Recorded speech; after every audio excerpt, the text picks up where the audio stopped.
Happy New Comic Book Day, geeks, and welcome to issue 69 of the Script Heroes podcast. I'm Katie. And I'm Joseph, and today we have 8 books that we are going to be reviewing on the show for you guys. That's going to be Ultimate Spider-Man, issue 15, Murder Kingdom, issue 5, Laura Kinney, Wolverine, issue 4, Justice League Unlimited, issue 5, Frankenstein, New World, The Sea of Forever, issue 2, We're Taking Everyone Down With Us, issue 1, Batman, The Long Halloween, The Last Halloween, issue 6, and I think one of the most anticipated comics of the year, Batman 158. This is the start of Hush 2. That's right. Hit subscribe to add our show to your pull list, and let's jump right into Batman. Batman, issue 158. This is the start of Hush 2, or more commonly known as Hush. At least more commonly known in this house, because Jay won't stop saying it. Because it's what it is. This, of course, sees the return of writer Jeff Loeb of Batman Hush, Superman / Batman and the Hulk, and penciler Jim Lee of Batman Hush, X-Men, and Wildcats. Inker on this book is Scott Williams, also of Batman Hush, X-Men, and Wildcats. The colorist is Alex Sinclair, and the letterer is Richard Starkings, which, in case you are unaware, is the exact same creative team as the original Hush book, top to bottom, which is really, really cool. It's so wild. I feel like that is just such an indication of the excitement that this team has for Hush 2. Like, it really helps, because, I mean, Hush is obviously such an iconic Batman storyline. If you're not familiar with it, we just posted a video breaking down the entirety of the storyline and going through it together. We even have a flip through on DCUI, so definitely check that out. But it's such an iconic Batman storyline, and it's one of those things where if Hush 2 was to be made, it could come from two different places. One of a kind of like cash grab name recognition point, and one from a point of like excitement and passion. And that's not to say that the two don't definitely have crossover, but the fact that we have the exact same creative team, like Jim Lee put together this team presumably as, chief creative officer, whatever he is at DC. I feel like it really speaks to that second one there, which is really just, it bodes really well for the series. And this first issue also bodes well for the series. They start with a lot of excitement. It's clearly a series where they're... Publisher and chief creative officer. There you go. He apparently has 3 titles currently. And he deserves them. And, working artist as well on there. For the first time in a... Yeah, dude. Outside of covers. He's done covers fairly, but I don't know... It's been a long Justice League? Like, probably, New 52 because that was Justice New League? 52. Yeah. Yeah. I think so. I think that's the last thing he did. So... And he comes back swinging. Like, it is so cool to see Jim Lee art in 2025.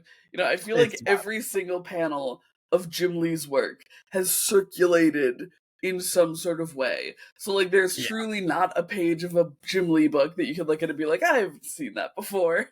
But now it's brand new, and it's so cool to be reading it live. But yeah, they start off with like big swings in this book that I think also bode really well.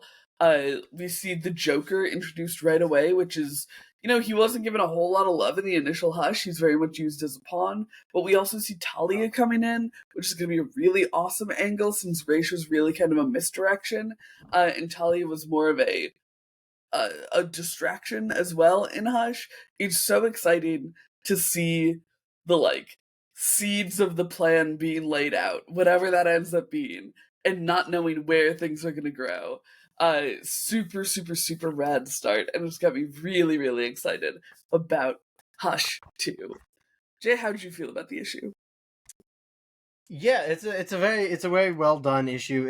It's an interesting first issue because it keeps, I think, a lot close to the vest in terms of where this is actually headed. But we always talk about how Jeff Loeb just has like an effortless way of writing these characters that just feels so natural. And that's absolutely the case here. And Jim Lee obviously knows how to draw these characters. Interestingly, his Joker's very different from the original Hush design. Yeah. Which is actually, in my opinion, a good thing, because Joker, I think, Agreed. was the only character I didn't like the design of. He was like a little crusty in Yeah. Hush. So, I think that was a good upgrade. Everybody else looks like Jim Lee draws, the Batman characters. And I think it was a very good first issue. And I think, as you said, like, it's interesting to see where it goes from here, because there's a lot of, I think, directions they can kind of take the plot from here. But there's also there's a little something at the end of this issue that I think is rather rad too. There really is. There really is. So it's definitely one that it feels good to have boots on the ground for issue 1, and like it's really gonna unfold around us, and I'm super excited for that. But it does feel a little short. Like it feels like it got through it real quick. Maybe it's because I was so excited, or maybe like you said, it's because they keep a lot close to the chest. But it does feel like a bit of a kind of here and done issue. Which maybe isn't the best for starting off an arc. Like I I could have think used it a little might also more. be somewhat a product of this being a creative team from a time period in which I think Yeah. that was more the style. Like, reading Hush, we weren't sitting there and reading one issue and then waiting a month and reading one issue. You know, it's like, oh, we read 12 issues straight. And I think, especially when you're talking about like an artist like Jim Lee, who is from the 90s, like that's kind of the sprint through that, Absolutely. Which again is a very interesting vibe to have in 2025, and like just a kind of novel way to read a comic. Absolutely. Yeah. But I thought it was a very good first issue, and I'm very interested to see where it goes. But we have more Batman to talk about, and in fact, we have more Jeff Loeb to talk about. Let's go talk about Batman: The Long Halloween, The Last Halloween. Batman: The Long Halloween, The Last Halloween, number 6. This is coming to us from writer Jeff Loeb of Batman: The Long Halloween, obviously, Superman and Batman, and Hulk. The artist here is Enrico Marini of Batman: The Dark Prince Charming, The Eagles of Rome, and Le Scorpion. The colorist is Dave Stewart, and the letterer is Richard Starkings. Jay, this series has been a little up and down for us, but we're both pretty big Two-Face fans. I think you've been on record to say Two-Face is your favorite Batman villain. I could be wrong about that. I believe so. He's certainly my underrated Batman villain, if that makes sense. Yeah. He's the one I go to bat for in terms of like, Two-Face good. Well, Two-Face evil, but go on. Two-Face evil. That's true. But modern DC, who knows? But Jeff Loeb is not dealing in modern DC. No, he is most certainly not. This is a very interesting issue. We're at about the halfway point. I say about because it's actually a 10-issue series and not a 12-issue series. So we're a little past we're a little past the halfway point. But I thought this was really a good return to form issue, I guess is what I'll say. And it does kind of a few things that I think really help that. One is that they actually kind of focus on the mystery more here. Which has been sorely missing. Yes, which is honestly huge. Like, it just finally feels like we have a bit of a direction on that sense, which is very nice, and it doesn't feel like we're just kind of biding time or doing a thing in this month before we jump to the next month. This felt very important. The opening with Two-Face is also just phenomenal. Yes. It was really, really well done. And then it also just like it covers a lot of Batman's like rogues and supporting characters. Like it really felt like a good fleshed out Batman world, I guess is the way to put it. Which is, I think what the last Halloween kind of needed, because I think we talked about in previous issues, we kind of just felt like a lot of the time, like, characters were just kind of where they needed to be or whatever. Batman would kind of interact with them and then move on. This felt much more real of like, the characters are all doing their own things and it's intertwining. So I thought this was a really good issue of Last Halloween. Yeah, I would absolutely agree with that. I think that a really big thing for me is that it feels like we get a really big clue in the mystery. Towards the end, we get, when you get to the end, you kind of see that it's also in the middle.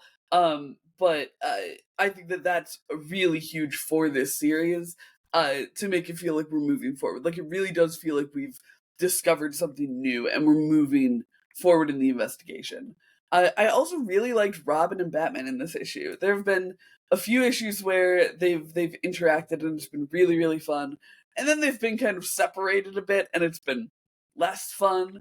And I think that they did a really good job in this issue. I love them spending the time in the Batcave. I feel like that really helps it feel like we're moving in the investigation as well, because we see literally on the page them investigating and doing detective work, which I think is something that, it can be hard to justify a page of Batman and Robin talking about like Detective 101 in the Batcave, but I think that it really serves the story, especially in one like this, where Robin is still, a little baby bird. And it's like, yeah, it makes sense that Bruce would be like, no, you're asking the wrong questions, try again. Like, I think that that has a lot of value in both characterizing Batman and Robin, and in feeling like, we actually are investigating this thing instead of just reacting to it. Yeah, I agree. Yeah. I I thought also this want to was, say, like I you don't said, know a about really you. good return to form. Yeah, but I think so far Enrico Marini is my favorite artist that's been on Long Last Halloween as well. I would agree with that. I think that a lot of the like really kind of bold shapes and almost like there's a lot of room for really like I good think I'll look coloring this on it, which I think that's the page I was just looking at too. like it feels so good. Yeah, Batman and Robin in particular feel so good. agreed. I also really like Catwoman in this in Marini's style. I think that it also helps. I feel like I've been generally more forgiving of the style changes from Tim Sale, but I think the farther we get from issue 0, where it was literal Tim Sale art, I feel Yeah. like I get more and more forgiving of it, because it's like, oh yeah, that looks good enough, close Yeah. enough. So I definitely think that those first artists had uh, a much steeper Yeah, mountain to I feel like I climb. remember liking the issue 1 artist too, but I can't remember. Yeah, but I feel like you'll come out with your bat swinging if you're DC. Yeah, You're like, we want someone who looks like that's Tim fair. Sale. I do want to stay on the record as I think it was a mistake to do a different artist every issue. I do agree with that. Because I feel like we haven't talked about it in a hot second. I get it. Think that, I think the vibe is like the like honoring Tim Sale instead of like having a full artist replace him, like have a bunch of artists each do. Like I get that. I think the book would have worked better if I they agree. just picked an artist. I think if the book was structured differently and they didn't go for artists who all had Tim Sale inspired styles, it would have been like they really hit the unhappy medium, I think. Was it last month? There was 1 month where it was not Tim Sale at all. And like because they weren't going for just like bold different styles and stuff, or like people who all had personal connections to Tim Sale. Like everybody has had their nice little stories about it. But like I feel like if they had really in the back, it was a weird choice. It was a weird choice, and I do agree with you there. But like but I you do said, believe this it was is one Jeff of them. Loeb's This is choice, really which is strong. like a nice thing that Jeff Yeah, Loeb actually yeah. picked out the artists and all that. So like in a behind the scenes honest, like I get it. I think on a creative level, it would have been stronger if they Agreed. picked an artist. But like you said, this month, Enrico Marini is a really good. Yeah, choice, I mean honestly, and that's my head is like yeah. if Enrico Marini had just done the whole series, it might be. You know? Yep. Fair enough. But we have one more DC book to talk about this week. It is time to get unlimited with this Justice League. Justice League Unlimited issue 5. This is coming from writer Mark Waid of JLA, World's Finest, and Shazam. The artist is the great Dan Mora of Power Rangers, World's Finest, and Shazam. The colorist is Tamara Bonavillin, and the letter is Dave Sharp. And this is it. This is the final normal issue of JLU before we get into the event. That's because right. DC can't help themselves but run events way too soon in ongoing series. Honestly, okay, here's my hot take. I'm fine with it in JLU. Because I haven't particularly loved the series thus far, so I'm here like, fair. You know what? Fine, shake it up. That's fair. I just feel like from a conceptual level, Who's saying issue 6 is where we should start our event? Like, It's give it, better like, than a what year. issue 4 from Yeah, Night it was. Terrors. I think there were some books that were only on like issue 2 before Night Terrors. I think the early books were on issue 4, and then like the second wave of books, like I think Green Arrow, I think was only on issue 2 before Night Terrors. Insane. Oh, But hey, at least they waited until 6 for Justice League. But it's kind of an odd timing thing, because I feel like we didn't really get... It's so weird, because the first, like, arc of the book feels like it should be over, right? Because they spent so much time on that Amazon rainforest thing. I think it technically is. That's what I'm saying, but it doesn't feel like the last end of an issue arc. was technically the end of an arc. Like, I think issue 4 they consider the end of that arc. Which is so weird to me, because it felt like such an unresolved thing. Yes. Because the rainforest didn't feel like a particularly, like...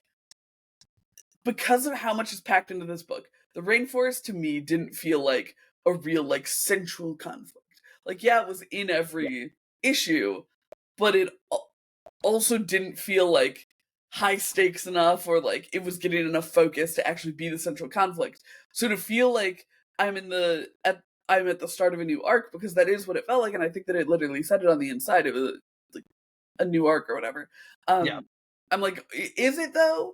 Because I feel like the structure of this series has been really wild. Yeah. I think we've talked about that quite a bit. We definitely have. And so to start a new arc felt very weird. Because I'm like, did we start a new arc? Because I feel like we didn't have, like, a resolution to the first one. Yeah, I mean, that what I would say is it feels like we didn't end the last arc, not that we didn't start a new arc. Because there's certainly a new arc started. Yeah. But I would fully agree that I don't think issue 4 ended the original arc. But that's, you know. Yeah, a little pedantic, but we're both getting at the same thing there. Yeah. And I mean, I feel like part of that is because I'm trying to, you know, figure out how to talk about this without giving, like, the massive spoiler. Yeah, the big issue. Ending thing. Because it felt like the reason that arc would feel insubstantial is because it's like, oh, it's all a part of the Inferno's greater plans. So we're gonna just have a bunch of arcs that are their, like, various plans. And what I would think of as, like, kind of single issue plots are just gonna be like 3 or 4 issues or whatever. But then at the end of this, we get a big reveal about Inferno, and I'm like, oh, never mind. I feel like we're gonna, you know, because not only we do, but you know, Bart does as well. The Justice League does too. And so it's like, I feel like perhaps we're not gonna have them as, like, this kind of, you know, mysterious force. Like, it feels like things are gonna gear up with them. So then it makes the first arc feel even weirder, where I'm like, why did we care about this, like, little plan, which, you know, burning the Amazon rainforest, obviously not a little plan, but, like, narratively... No, but as we talk about, like, fighting weather is, like, the lamest thing you can do in a superhero book. Like... It really is. So it's a weird issue to me. It's a weird issue, because it's a weird series. How did you feel about it? I'm sorry, I very much rambled. No, that's fair. I feel like... Okay, I have a few thoughts here. The first thing is, I'm curious as to, like, in your opinion, how many of those things were actually, like, a wrong with this issue thing versus, like, wrong with more of the last issue. Which is fair. But here's where I'm at. I thought this was a step in the right direction. This issue, because it was the most focused this book has ever felt. Like, there was a plot. There was an actual, like, issue plot, which I know is, the like, Mark Waid classic of, like, being able to utilize everyone on the page. Yeah. Which we were very much missing before. Too many characters. Yes. You know, like, we finally see Star Sapphire show up again, but there's still nothing going on there. Why was she put on the main team? They've done nothing with her. They're not a main team, Jay. Bart is here, and there's, like, a weird thing that I actually found out on Reddit was an allusion to when Mark Waid wrote Impulse. That's why he has those speech bubble things, because that was a thing from cute. Mark I Waid love that. wrote him. But I was like, why does he have these things? I don't really know what's going on. But Okay, that's still too many characters, and every single issue has a thing where we have, you know, we can't spare any heroes for this. Like Superman's in a big fight that literally is like a nuclear, you know, catastrophe level event, and they're like, we can't spare anyone to help you, Superman. And I'm like, you can't? What's the point of JLU then? You have Right? so many fucking heroes. Like you've got who's the guy who's hanging out with Impulse, the one with the vocal weapon? In any case, you have that guy, but you don't have, you know, I don't know, the Atom. Yeah, but those two Atoms. There's two different Atoms. There's two Atoms, and there's Captain Atom. There's so many Atoms. There's so many Atoms. You couldn't have had any Atom. Actually, why wouldn't they just send Captain Atom? Like, it feels like you could have dealt with that really easy. Right, just like absorb. Yeah, yeah, that actually would have been. Well, but those couple gripes aside, I thought this was a good step in the right direction. It actually had a real plot. They were actually setting something up that's going to lead into this event, which was nice. And I actually, you know, despite the weird Martian Manhunter things in the previous issues, I actually quite liked what they did with his powers in this issue. I thought it was a very little cool situation thing. I liked that. So this series has a lot of like prior things that it has to kind of course correct from. I agree with you. The first arc did not end, so this being the start of a new arc, weird.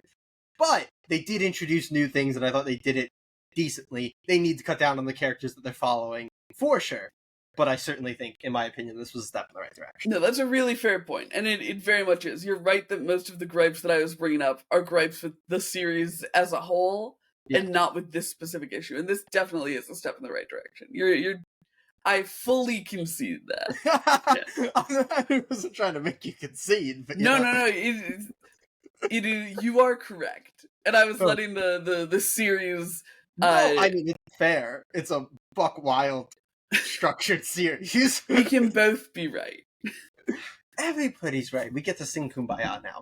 Amazing. But how do you feel about Justice League Unlimited? Was this, you know, was the first arc, you know, did it work for you? Did it feel like an arc? And are you excited for the event? And who do you think should show up in this Justice League Unlimited team? Because everybody should be able to. And pretty much everybody has, aside from the people that are on other teams that are also not Damien and not Robot Man. I'm trying to think of who else rejected it. This is the worst Flash suit ever, right? Like, it's hard to say that anything that Dan Mora draws doesn't look phenomenal. No, his art's great. It's the design. Like, why is there a bunch of black in it now? It's a weird one. In any case, speaking of traditionally red suits that are turning black, let's go talk about Spider-Man. Ultimate Spider-Man, number 15. This is coming to us from Jonathan Hickman of Avengers, Fantastic Four, and X-Men, with the artist David Messina of ROM, Star Trek, and Catwoman. The colorist is Matt Wilson, and the letter is Corey Petit. Jay, our theory is yet again disbanded. This was the worst one. This was like they heard our theory. They're like, they're like, we'll give you 2 Spider-Mans, never mind 1. That's right. For those who don't know, Jay's theory was that Marco Cicchetto was charged with the issues of Ultimate Spider-Man where we have a lot of, like, in-suit Spider-Man action. And Messina would come in for, you know, the fill-in issues, where the which the held true for, like, over a year. So, it did. But it's slowly been being disproven. yeah. Very sadly. Yeah. I guess not. Honestly, I was gonna say I'm quite happy with it being disproven. Yeah. I love Marco Cicchetto's art so much, but Messina's really fucking cool. Yeah, a lot of the Spider-Man action. This was a pretty cool issue. I like the fact that spoilers for the previous issue because we're here now. The fact that Harry's death is not like being just dropped, like it still is weighing on Peter. It's still something that's relevant and built in and kind of referenced constantly. I like the fact that Richard is a bigger part of the book now and that he actually has a role. I'm very interested to see where that's going with the black suit, I really want him to go full Venom sooner I rather think than he's later. gotta. It's gonna be very good when that does happen. But we're starting to see more and more of these like alternate villain takes. Yeah. You know, obviously we're waiting for Venom, but we get Sandman in this issue. And I really liked this take on Sandman. Same. I thought it was very, very well done. But yeah, I mean, it is a little bit like as the Messina issues, you know, tend to be. It is a little bit more of a fillery issue. Like it still has important kind of framing things, but the actual like content of this issue isn't overly, you know, main plot related. It's a little bit of a side quest, which I actually really like after a huge plot beat like the death of Harry. Like I think having this moment to kind of like decompress after is actually really good in terms of like the way that the story flows and moves. Like you said, this is a really, really cool take on Sandman. And I think that it was also like a really fun kind of not mystery, but like discovery as we figured out what was going on with him. I also think that it utilized the ultimate version really well in terms of like, oh, should we, you know, do what we're about to do? That feels like maybe a bad idea. And then, you know, letting the Ultimate Universe do its thing, and kind of turn things on their head. Yeah. It's like the thing about doing an alternate universe, right? Like you get to take these you know, known characters, and then you get to kind of play with them and see, you know, how you can kind of play with expectations and stuff like that. But yeah, in the sandbox, if you will. I quite like this issue. The Richard and Felicia thing is interesting. I dig it. I think it's well written. In general, or in this issue? Because I thought we both agreed they were talking like 11-year-olds in this issue specifically. Yeah. Like, I think their text interaction is very, very teen coded, and I really quite liked it. I think her insistence on not being a supervillain is quite funny when she like literally has your Robin Banks. Yeah. I also really like the vibe of the trailer park they're in. I think that they did a good job of like I like the conspiracy guy. Right? And I think they sold the trailer park strategy really well as like him hiding from his, you know, rogues. It's like, yeah, I very much believe that this is, you know, a good step and that this is working. Yeah. And then we get a big reveal, or a big bit of movement for Ben and Jonah, back in New York, which I'll keep mum. But it's it comes with a really wild implication as well. It certainly does. They have been so well handled in this series so far, and they've been such a fun part of it. I'm worried about the two of them. In terms of like their physical safety, or yeah, I don't feel like there's a good chance they both get to live long into this series run. I mean, they've lived 15 issues. That's pretty long. Sorry, longer into the series. I mean, the fact that Harry went already like has definitely, I think, hurt the feelings of safety for people, because Harry's very much set up as kind of the secondary protagonist of the series. Well, so my little goblin brain, pun intended, I guess, is very much like, will he stay dead? Or is this how Harry's there with the fact that they have been unable to get in touch with Gwen?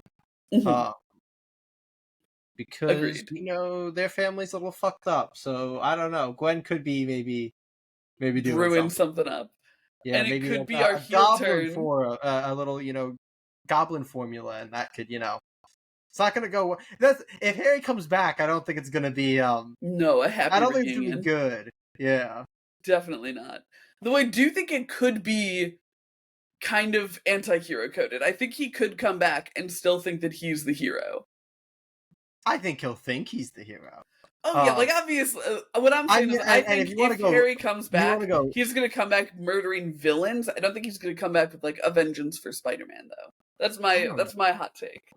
I even like I would be interested. Like I would. I know that, like we threw out the Venom thing a while ago. Here's my new one. I think there's a chance that if he comes back, Goblin formula. I think there's a chance we get the death of Gwen Stacy, but like Oh, with him being the one who cares about Gwen and being mad, that's either interesting. being mad that Spider-Man, kills her with the, neck snap, or like him not realizing and throwing her off of something because he's mad at her for like trying to talk him down or something. I think we could get a very cool twist on the death of Gwen Stacy with him being the one who's with Gwen Stacy. Horrifying. I'm now horrified by that prospect. And also deeply horrified that they'll instead do the death of Mary Jane, who I think has been Oh, she's been very charming throughout this entire series. I'm gonna tell you why I don't think that's gonna happen. Because Because she has children. No, because they intentionally made Felicia a younger age and paired her with Richard instead of letting her be a secondary love interest for Peter. And I feel like if Mary Jane was gonna go, and we have Gwen paired off with her, like they have eliminated any other potential option for Peter. And it feels like it's their staunch, like, oh, Peter doesn't get to be happy in ASM with Mary Jane, so we're gonna have that here. I feel like they would shit a little bit on some of what's made Ultimate Spider-Man so popular if they got rid of Mary Jane. That is fair. But I don't see the lack of love interest as a problem because he has his family, like he has his children. So there we've got the outside the suit personal side of things. This is just a deep fear I have now. No. Hopefully one that will not come to fruition. Yeah, why don't you let us know? Do you want the death of Mary Jane, the death of Gwen Stacy, the death of somebody in USM, or are you happy enough with Peter being moderately happy in the series? The death of Harry definitely talking about that a little bit. Yeah. Let us know down below. But for now, we're going to move on to Laura Kinney, Wolverine. Let's do it. Laura Kinney, Wolverine, issue 4. We had incorrectly thought last month that this was going to be the end of the series. Yes. There's still well more to come. Mm-hmm. I think it's listed through issue 7 right now, so it might just be an ongoing, actually. So, Which, you know what? Thank God they finally gave Erica Schultz an ongoing. But not Daredevil. Now Elektra, please. Yeah. The writer of the series is, as Katie just hinted at, is Erica Schultz of Daredevil, Rat City, and Xena Warrior Princess. The artist is Giada Belvizio of Jackpot and Black Cat, Miss Marvel, and Blood Hunters. The colorist is Rochelle Rosenberg, and the letter is Koi Petit. Katie, I think this is another series we've been a little up and down on. At least I think the first issue we were a little down. Yeah. On. Yeah. But Bucky's here now after 2 issues with Daredevil. I think we have 2 issues with Bucky as well as the vibe. Seems like it. I think we're just getting two. Couple of adventures around the I almost just said the DC universe. The Marvel universe. After the 2 Bucky issues, I believe, is then we're getting Logan. Oh, okay, fun. Yeah. I saw him on a cover, so maybe I'm not fully right, but he was on one of the main covers. So, in any case, Katie, you like Erica Schultz. You like, I don't know if you like Laura Kinney actually in general. I like her. I read the first few issues of X-23 like a few months ago and quite enjoyed it. But yeah, I think that this series is finding its footing. I think that the gripe I have with it is that it's a little shallow. But I don't think that's necessarily like a completely bad thing. Laura is very like singularly motivated, which isn't necessarily like the most I feel like I know exactly when her string is about to snap. And I think that's just part of her character, is that because her string is so short, you can tell when it's about to snap. It's not like my favorite thing in the world for a character, because it does feel like she has kind of predictable moves. But I think that the way that she's written really justifies that and gives her a lot of like sympathy in that motivation. And I think that Bucky was actually a really good pairing for her with that. I think the two of them had a really fun dynamic going into it. I hadn't considered before the like bond that they would share over being like crafted weapons, trying to forge their new identities. I in fact didn't even know that Bucky wasn't going by the Winter Soldier anymore. Oops, sorry, Bucky. He's oh right. He's what are you what was he Revolution, going I by? think. Yeah, it's a horrible name. It's a real bad name. Yeah, I know. Like the like a modern Bucky thing is like, oh, he can't go by Winter Soldier because that's like the the evil weapon name, and he would never use that. But like, you could come up with something better than that, right? I also like obviously there's no nationality on revolutions, but like I feel like Revolution still has some like Russian ties to it, like, and maybe that's what they're going for because it like toppled the regime that made him. But it's also like Bucky, come on, like, it's just a bad Maybe superhero he's name. going French Revolution, you know? Yeah, Maybe he's French now. there you go. Le Buck. But to be fair, that's really his name's not on this creative team because I'm sure they're just pulling Yes, from yeah. whatever I'm sure that's like his the other books are. higher concept Bucky thing. Yeah, But I did really like Erica Schultz examining that. Like they're both characters who went through a kind of rebirth and are trying to be heroes after being not. And I thought that was a really cool relationship to examine. And I like that they're examining it through going after a very Hydra villain for Bucky. Like it lets you look into Laura's psyche without feeling like she's bashing you over the head with it. Which I think is a good move in a book that again doesn't go super deep. Like it's a pretty shallow a book. And so I think that exploring through other characters, giving it that breadth to make up for the lack of depth is a really good way to examine Laura's character. How did you feel about it? With that. I agree with everything you said, but I think it says something that you didn't really touch on. The thing that takes up most of this issue, which is their truck stop encounter. That's fair. Which is just it's one of those things where it's like it's a situation that is so below like superpowered superheroes that it taking up so much space. Like we're not really worried for them at any point, and it's all like built up to like this. Oh, sometimes intervention isn't always going to actually be fully beneficial, which is like a nice little message and a cool thing for Laura to learn.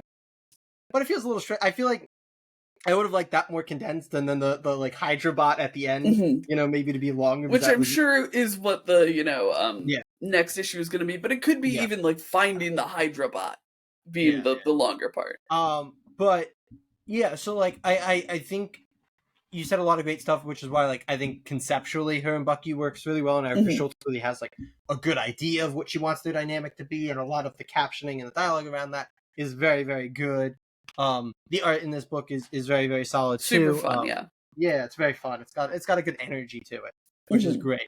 But yeah, this particular issue just spent a lot of time on an encounter that wasn't particularly high stakes or particularly like it is basically a confrontation. So it's not like it's not high stakes, but it's a big character thing or something. Like it's kind of not high stakes, but also it's not like high physical stakes and not really high emotional stakes. Yeah, exactly. So I think this issue in its like literal plot stumbled a little bit, but I think the lead-in for next issue is quite good, and I'm excited to see what they do in the next issue. Same. We have more issues in general to talk about today. We're abandoning the big two, and it's time to move on to Murder Kingdom. Murder Kingdom number 5.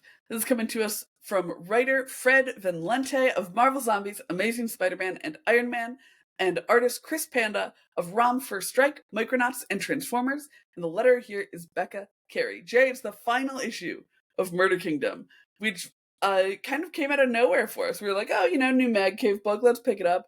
And I think for you specifically, it really kind of grabbed your attention. How do you feel now that we've made it to the end? Yeah, the first thing I want to call out is I'm not going to spoil anything because especially final issue here. But the escape room thing does come back around, which is quite nice. I enjoyed that. They also like the sequel tease is interesting. It's an interesting way to do that. But to talk about the ending as a whole, I think as an issue, it's a very solid issue. It's very enjoyable.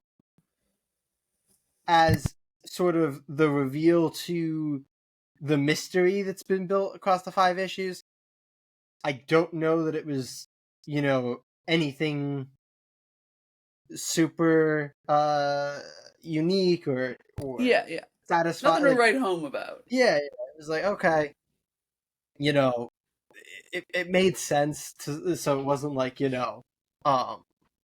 wasn't like it's better than the alternative of like giving you a shock but it making no sense, Right. but it wasn't any sort of shock or like, oh my god, let me collect all the pieces and this is super cool now going back. It was just kind of like, okay, this makes some sense, and it works. But yeah, so And I feel like, if I could cut you off for a second, I feel like one of the please. reasons that just because I want to focus in on that, I feel like one of the reasons that feels a little weaker in this book is because they did a reveal really well when they revealed that Oswald was like alive and living in the tower. Yeah. So like I feel like it's a book that led me to believe there was going to be like a kind of shocking ending, that they're going to twist stuff, because they did it really well with that twist. And then they're kind of, like you're saying, without any spoilers for who's responsible or anything, it doesn't really twist back. It's a very kind of um understandable, I guess, or like not complicated motivation for the murderer. It's very much a, that makes sense, instead of, oh, that makes sense. Exactly. Yeah. It's kind of the level of it. But like I said, as an issue, I still think it's a well done issue, and it works. But yeah, I think you're right. Like, because of kind of the way that they had done previous things, and kind of the way of that, Oswald reveal earlier and that kind of stuff. Like, I think a part of me was hoping that there was going to be a really, really cool, reveal here, that Right. was going to like blow my mind. So maybe, self-built expectations to some extent, but I yeah. do think it was a pretty satisfying ending. Like, it wasn't, it didn't blow me out of the water, but it did feel like a really good conclusion to the series. Like, I feel like for also Tanith particularly, like on a character level, right. I liked it a lot too. So yeah, I feel like on a character arc level, I think it works quite well, particularly for Tanith, compared to the mystery side of it, because you have like both. It's like you have your plot arc, you have your mystery, and you have your character arc. And I think 2 out of 3 of those, it did, Yeah, agreed. So I think that it was really just a bit of it just wasn't a yell at the end. Like, and that's not, like you said, that's not the worst thing for an ending to be. I do think that it continued to, because one of the gripes that I had in like issue 3, I think, is that it felt like we were kind of losing the fact that this was all happening in one day. I do think that this wrapped that really well. I really like, we get like we, with no context for what goes on with it, we have like a really nice kind of theme park end of the day thing that I also think really helped sell the idea that like the cops weren't here. Like, it's still, they managed to make it feel like business as usual was still happening by the end of it, which I think was something that was really a really exciting angle for this book, was all of this happening while you're in like a theme park full of people. And I think that they came around and kind of stuck the landing on that, even though I wish it was a little more present, or a little more, I don't know, tactile throughout the rest of the series. But they did a good job finishing off with that too. And yeah, I think it was a fun ending. Yeah, it's just fun. I agree with you. Yeah. Good times. To those of you who are reading Murder Kingdom, did you guess who the mastermind was going to be? How did you feel about the motivations of our murderer? And if you were to murder someone via fairy tale, what fairy tale would you choose? Answer any of those questions down below, and we will see you in Frankenstein. Frankenstein, New World, The Sea of Forever, issue 2. We have 3 writers on this book. Mike Mignola, iconically known for Hellboy, Christopher Golden of Buffy the Vampire Slayer, The Punisher, and Dr. Fate, Tom Snigoski of Vampirella and Wolverine Punisher. The artist is Peter Bergting of Baltimore, Mortal Terror, and Crisis. The colorist is Michelle Madsen, and the letterer is Clem Robbins. We had not had a ton of Frankenstein, No. particularly the Mignolaverse Frankenstein, if that's not clear. Yeah. Experience before the first issue, but as usual, a Mignola book pulled us in to some extent. Oh, yeah. So, Katie, talk to me about issue 2. So I think one thing that I want to hit on is what you said there is we didn't have a lot of Frankenstein experience going into that first one, and this is a new story in a new world for Frankenstein. Like the Frankenstein New World is a thing, and then the Sea of Forever is a thing within that thing. So we unbeknownst to ourselves stumbled into kind of the middle of something. And I think the first issue did a really good job of, even though it didn't explain a lot of where we were coming from, it was super accessible, it was super gorgeous, it was really compelling. And then this issue actually does a great job of giving us some backstory here. To someone who is already reading Frankenstein New World, maybe it's, old hat, but we get backstory on Frankenstein that I think is really telling without being an origin story. And we get really exciting stuff for it's Lila, right? Is our child friend. I believe it's Lila. Yes. And we get some good kind of context clues for where she's coming from and what's going on with her. I also absolutely love our little freak who's chasing them.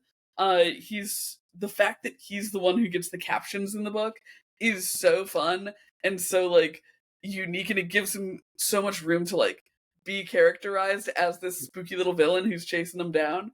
And it really gives me a sense of those long-term stakes, while with the sirens and stuff in this specific issue, you get a lot of immediate stakes as well. You get that sense of them being out and surviving in this hostile world while also having something hunting them down. And I think that it does such a good job of making both of those things feel very real and present, and both of those things feel really compelling. So yeah, I think this is a great issue. I think this is a really good series so far, and I think it's an incredibly talented creative team across the board. I agree with you. It's kind of wild to have 3 writers on the same book and have it not feel like a mess, I want to shout out, because you talk about them. I also love these dudes so much. Right? Our little singers. Yeah. Their society was honestly so coolly built out in this issue. I was like, that's actually a fairly unique concept, and it's pretty rad. I really, really like it. I was a huge fan of that. That's what stole this issue from me. Them and their society, I thought was super cool. Rad. But yeah, there's I feel like Frankenstein is such a shining example of it. But Magnolaverse books are just they have this feeling of beauty to them. Everything feels so carefully crafted. They feel mythological. They feel important. And it makes it such a good vibe to read. And so yeah, I think that's the thing that I think elevates it to another level. It's everything from the dialogue to the captions to the designs, to the actual story. It's all very carefully put together. It's all very beautiful and well made. And yeah, that's what makes it good. That's what make it good. Yeah, to those of you who are already familiar with Mignola's Frankenstein, how do you feel about this new installment, this new world, as it were? And do you feel like they're retreading ground at the expense of the story by giving us little glimpses into Frankenstein's origin, or do you think it enhances it while also welcoming in new readers? Or if you're like us, let us know if you find it as accessible as we do, if this is your first Frankenstein exposure. That's right. All that down below. We would love to talk even more about Frankenstein, because it is a beautiful, beautiful book. We have only one book left, though. That's right. we're taking everyone with us. We're taking everyone down with us, number 1.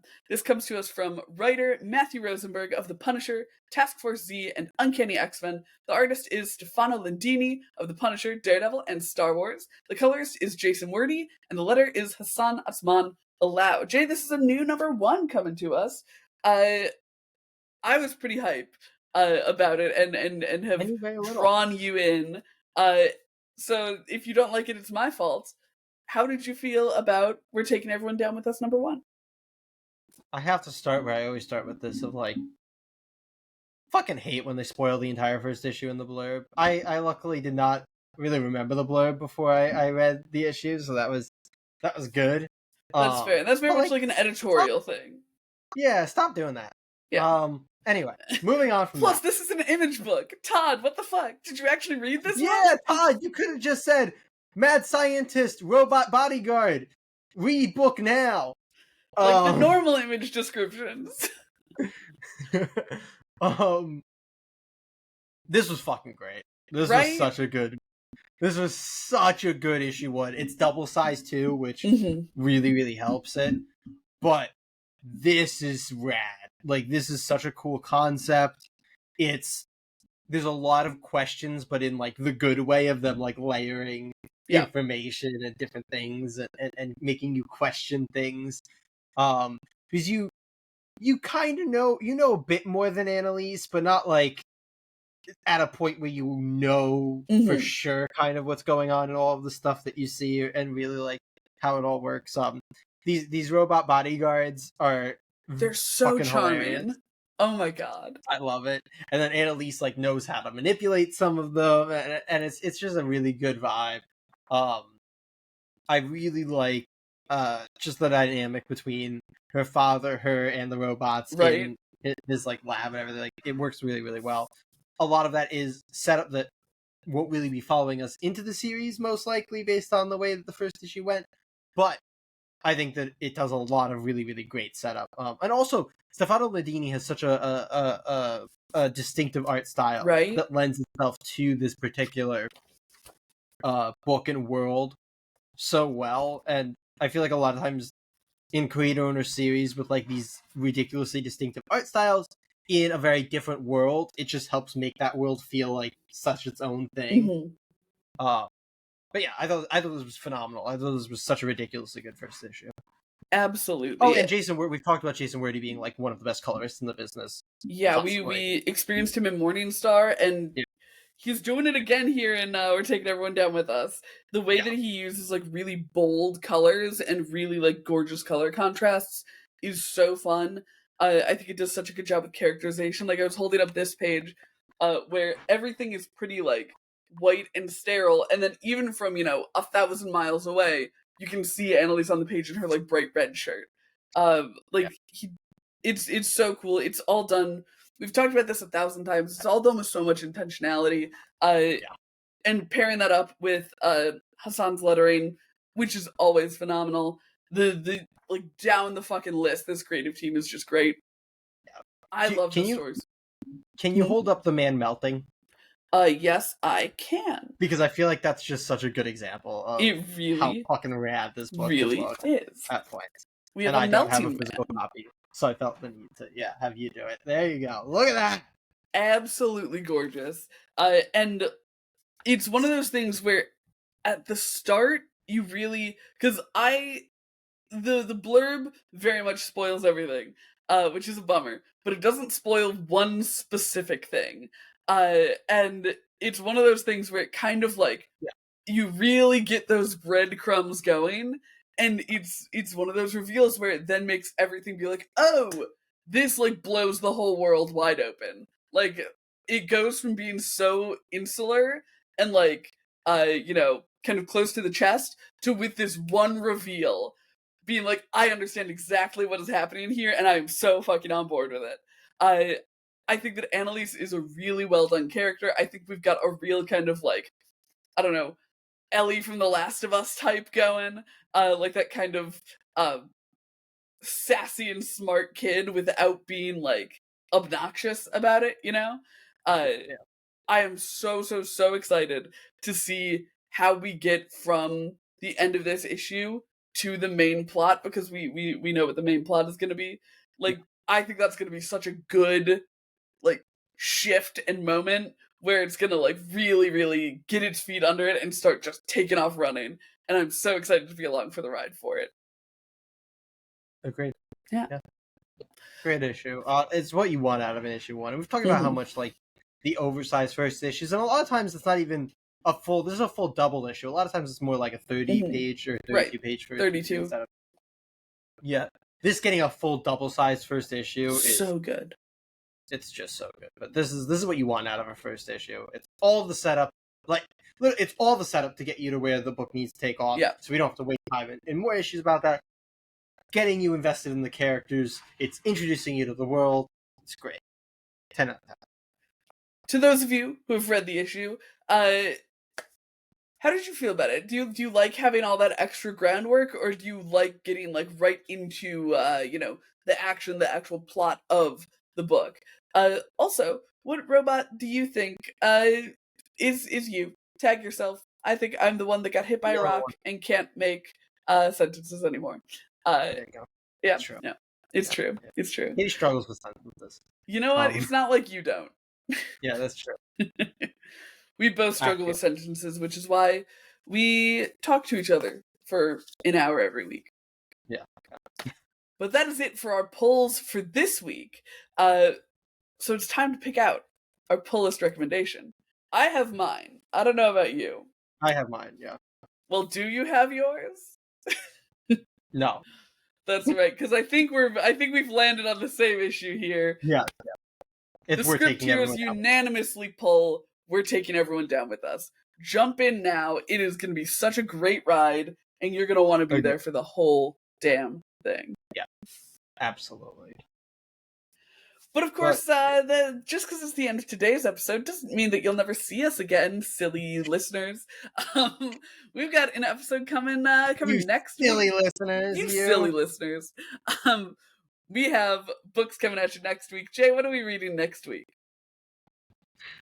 We're reading Batgirl, issue 6, Hyde Street, issue 5, Two-Face, issue 5. We're starting Daredevil, Cold Day in Hell with issue 1. And we're going to be reading the first 2 issues of Pop Kill. Yes. Which issue 2 comes out next week. Yeah. Today. We'll talk about it next week. Yeah. But if you can't wait that long to get more Script Heroes content, make sure you check out our breakdown of the entirety of the first Hush series. We have our DCUI up the whole time. We're flipping through, taking you through the entire plot of it, prepping you for, Batman Hush number 2, or Batman Hatoosh, as Jay loves to say. Hatoosh. That'll give you all you need to know to jump in. Hatoosh. He has this sick ash can that I'm so jealous of.